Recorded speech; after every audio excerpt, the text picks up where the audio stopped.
This is called the waist to shoulder matrix.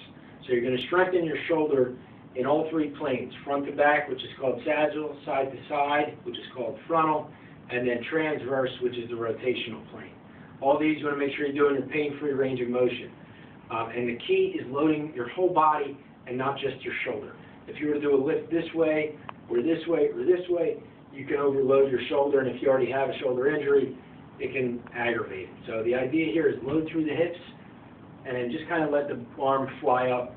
So we're going from waist height to shoulder height. So this is the first direction, which is flexion.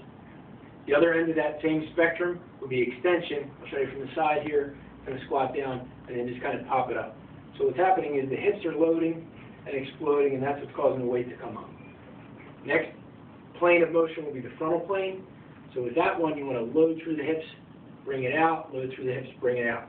And it's like the hips that are swinging it up. And what really happens is the opposite side, hip abductor. So as you load up here, you want to make sure you feel a little something in that butt, that's kicking the weight up. Third movement, should be the fourth movement, will be adduction. So you're taking the hand, bringing it up to the opposite shoulder, take the hand, bring it up to the opposite shoulder. If you have knee problems, just don't bend the knee so far. Act like you're sitting back on a stool. So sit back, just bring it up. Sit back, just bring it up. Fifth and sixth directions, these are the transverse plane movements, and that's punching across. So this is horizontal adduction, where you're coming across your body, and then you want to internally rotate your arm so that the weight kind of turns palm down. So it's like reach across, palm down, reach across, palm down. This one you don't have to bend as deeply, but you do want to get a little bit of a hip load with this one. And then the last is horizontal abduction. This is where you're pulling the weight away from your body, and as it comes away from your body, you want to let the palm kind of come up so the palm's facing the ceiling.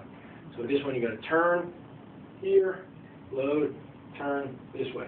And try to let your heel release. I don't know if you can see that, but as I'm opening up this way, if I keep the heel down, my knees might take too much of the twist.